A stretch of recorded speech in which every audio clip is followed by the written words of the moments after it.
going for a run? You going for a run, Spotty? Spotty boy, you ready to go? Good boy. Good boy. I give them lots of TLC, and I look after them, and they respect you for that. Get up. Good boy. Mick Stringer has been racing greyhounds since he was 17. But the trainer, inducted into Tasmania's Greyhound Racing Hall of Fame in 2024, You ready to go? is now battling for the industry he loves to survive.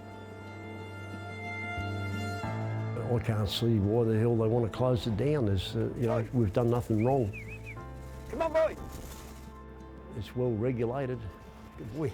Tasmania's upper house will this week decide whether Mick can keep doing his job when it votes on legislation that would make greyhound racing illegal from mid-2029. Good girl.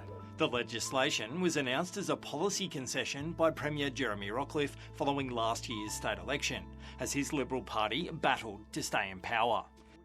My view is the industry has lost its social licence. He realised that he didn't have the numbers to get back into power, so he had to do some deals. Here, Gus. We were thrown under the bus for him to get back into power by doing deals with the Greens. Tasmania's Premier isn't the first to consider a ban. In 2016, New South Wales Premier Mike Baird announced he would phase out greyhound racing. It followed revelations by Four Corners of cruelty and live animal baiting. The only humane response is to close that industry down. Come on, Baird, come out! Just 3 months later, following intense pressure from the industry, the Premier backflipped, saying the ban wouldn't go ahead. I got it wrong. The Cabinet got it wrong. The government got it wrong. But Jeremy Rockliff isn't backing down, unveiling a $4.8 million compensation package for the industry as it winds down. What we want to ensure as we end greyhound racing in June 2029 is that we have an orderly, measured transition out of the industry that supports the animals and indeed supports the participants as well. As well as banning greyhound racing, Tasmania's legislation imposes strict conditions during the wind-up period. Trainers will be immediately prohibited from breeding racing greyhounds and forced to retire all dogs over 6 years old or that haven't raced in 12 months.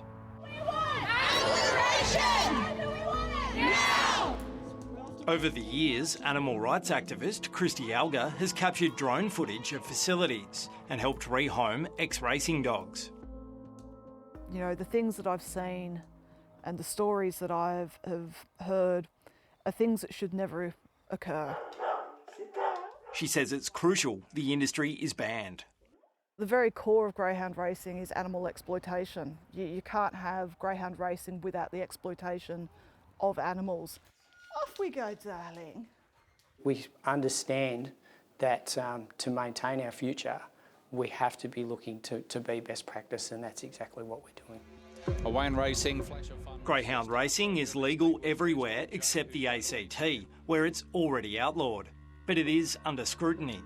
In WA, a parliamentary inquiry is currently underway, and animal activists highlighted 7 greyhounds have died in that state since the beginning of the year. In 2023, the South Australian government gave the industry 2 years to lift its game or risk being banned, following revelations of dogs being abused.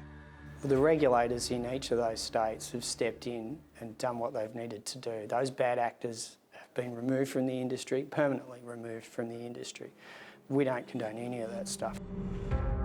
Globally, the tide is turning against greyhound racing.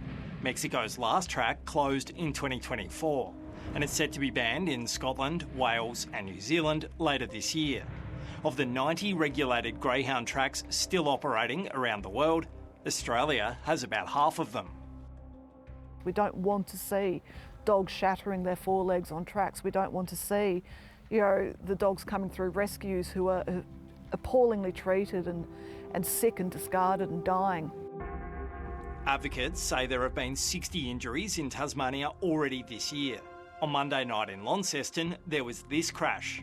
A steward's report says the Greyhound had no apparent injuries. We provide comprehensive injury data.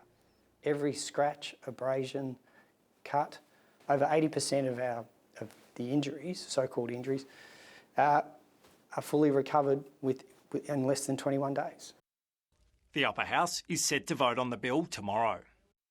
There are still a handful of undecided MPs, making the result too hard to predict. For Tasmania to become the first state to ban greyhound racing, the government needs 3 more independents to back the legislation.